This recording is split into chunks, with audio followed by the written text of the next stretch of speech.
Hey, how's it going, guys? Mush back at it with another video. In today's video, I want to talk GOG saying some pretty interesting stuff. They won't be using exclusive game deals as a part of their business strategy. In an interview with PC Games and the global communications manager over at GOG, one of the PC's bigger digital distributors, talked a little bit about the idea of exclusives, and of course, we've seen more and more platforms implement the idea of exclusives. UPLAY is now bringing the majority of their games. Obviously, it's a Ubisoft-owned property, so they're bringing their games to UPLAY and EGS has acquired a lot of exclusives, and generally speaking, it's a very effective business model if you're creating a platform. We've seen exclusives be a big part of consoles, and because it's happening on PC, it's just something we're not very used to, and you see that with the backlash EGS has gotten. I'll take a look at what they've said and what they're planning with EGS. Also, Uplay Plus is live right now. You can subscribe for a free month and a free trial until September 30th. That'll give you access to a ton of free Ubisoft titles. However, there is a caveat attached right now, and I want to make sure you guys are aware of that. But first up, right now, the PC gaming climate is very interesting. I remember going back into early 2019, I had said the idea of EGS exclusive and all these different digital distributors fighting for your dollar is going to be one story to keep your eye on, and over the course of 2019, it has really been the imperative story.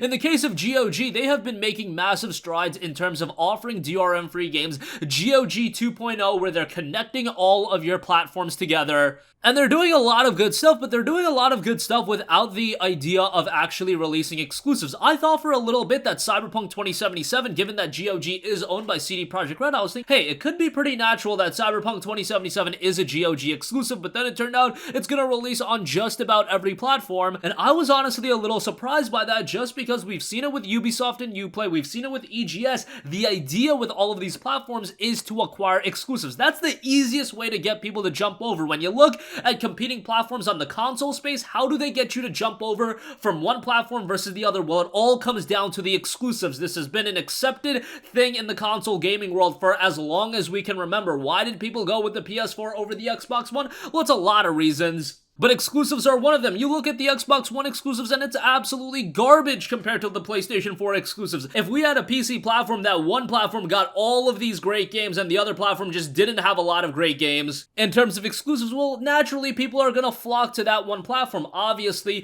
Xbox had always had those multi-platform games, but PlayStation 4 had those as well. What is the difference maker? It is the exclusives. Now, in the case of the EGS versus Steam thing, the case is Steam still has a lot of games, so even though EGS is getting all these games, it's definitely getting people to jump over. Hey, games like Control, games like Borderlands 3, those are gonna be incredibly enticing to some people, but at the same token, Steam just has a ton of games that are already available, and they're inherently gonna have those games. So the dynamic between EGS and Steam is a little bit different than the dynamic between PlayStation 4 and Xbox One. Yes, EGS is getting all of these exclusives, but Steam is a far bigger powerhouse than what, say, the Xbox One is, even though PlayStation 4 has all of these great exclusives. That's how you assess platform versus platform. Obviously, there are some nuances attached to PC gaming because these platforms are free and you can just download all of the platforms. It's not like the console space where, you know, each box is a $400 or $300 box, but generally speaking, you can make that comparison pretty easily. Well, in the case of GOG, they're gonna stick en route to just making a compelling platform and not acquiring exclusives. In an interview with PC Games and global communications manager of GOG, Marcin Tarziak, I'm sorry if I butchered his name, but he talked about the company's strategy with the storefront, saying that the company won't be employing exclusives in the same way that Epic has. He noted, quote, "We always welcome competition, and as with every business, we are adapting on the go to that market situation, but at the same time, with the solutions that we're offering, we're giving players the ability to choose," and I think that's been from day one the imperative with GOG. The idea is these games are DRM free. The idea is there is a lot of choice to it, so I give CD Projekt Red a lot of credit for not going the generic route of throwing a lot of money and acquiring exclusives. Hey, that's a fine business model, and it works rather well, but it doesn't require a lot of innovations. That's just you having a gigantic bank account and having a lot of money to throw around. Great if you can do it. Epic Games certainly can do it, and hey, if they want to establish their storefront, it's not a bad way to go. I just wish that they would go the route of establishing studios, in-house studios that create exclusives titles for them. How about acquiring some studios? How about funding some games from the get-go instead of taking these already established franchises, already established games that were already ready to be released on Steam and just swooping coming in and writing a gigantic check. I wish they would actually go the route of acquiring a lot of studios, because I think that would be very beneficial to the gaming industry as a whole, but just acquiring games out of left field, I think that's a little bit whack. However, in the case of GOG, it looks like their standpoint is to just continue innovating, and hey, I'm all for that. They have a great platform. It seems like people have been buying games from that platform. Although it's definitely not at the level of Steam, and who knows, in the future things might change, mentalities might change. If you release a game like Cyberpunk 2077 exclusively to GOG is a great platform, and I think a lot of people would jump on over for an exclusive like Cyberpunk 2077. But hey, credit where credit is due to CDPR. They're gonna keep Cyberpunk 2077 to every platform. Now, if we could just do away with the unfortunate news that Cyberpunk 2077 is seeing a little bit of a visual downgrade, it looks like a lot of the cutscenes in that game are gonna be limited to first-person view, which I'll talk about that in a future video, but a rant is coming on that, and I'm a little bit disappointed on all that. But nonetheless, as far as GOG as a platform, it looks like they're doing a lot of good stuff. Alright, another platform that's going to be fighting for your PC gaming dollar in the coming months is UPLAY, especially with the new release of UPLAY Plus. Of course, this is UPLAY's variant on a subscription service, $15 a month, and not only will you get back access to all the catalog of Ubisoft games, that includes all the Assassin's Creed games, Tom Clancy's title, including Tom Clancy's Ghost Recon Wildlands, you've got the Far Cry games, you've got, I believe, north of 100 games available right now, and you can sign up for a trial. Initially, I had thought that you would have to sign up prior to the service actually going live, but if you sign up right now, you will get access until September 30th. Now, you do have to put in your credit card or debit card information, and it does look like they actually charge you $15 right away just to make sure your debit card is legit, and then they refund you $15. That's a little strange because most subscription services don't do that. They usually just, if anything, they'll charge you $1, like with Game Pass, they'll charge you $1 for the first month or $2 for 2 months, whatever the case may be. In the case of UPLAY Plus, it looks like they're going the route of charging you $15 and then refunding you of that $15. I don't understand why they couldn't charge you $1 and then refund you of that $1, but nonetheless, whatever the case may be, you can sign up right now. The service is live, and of course, you can access a lot of games. Now, the strategic thing that Ubisoft is doing is that Tom Clancy's Ghost Recon Breakpoint is being released on October 4th or October 6th, one of those days. You are going to have your subscription persist past the free period, and then you will be charged $15, and they're getting your $15 in that case. However, I do believe that Ghost Recon Breakpoint is also having a beta test, and if you sign up for UPLAY Plus, you will get access into that beta test right away, so that's a pretty cool incentive right away. And if you're of the mindset that you wanted to play a game like The Division 2, if you want to play Assassin's Creed Origin, the Gold Edition, by the way,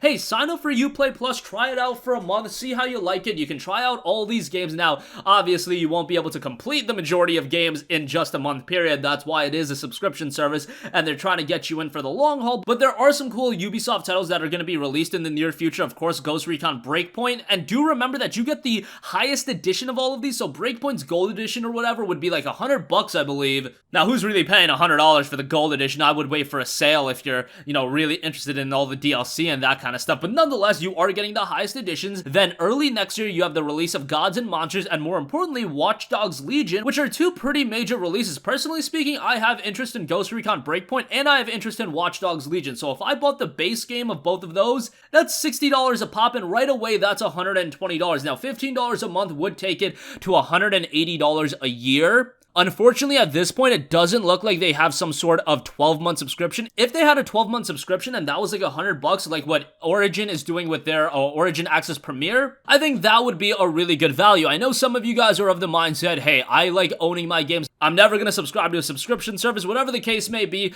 I think these subscription services are pretty good value if you are the kind of person that is buying these games for $60 and then you just let them go to the wayside. Does it really matter if you just buy it once and then it sits on your library forever? Now, obviously, you do want to go back and play these games, but I'm of the mindset that, hey, if these subscription services are offering me quality value where I can play these games, let's say they release 3 or 4 compelling new releases a year and I'm paying $100 a year, well, 4 games would be $240, right? $60 a pop.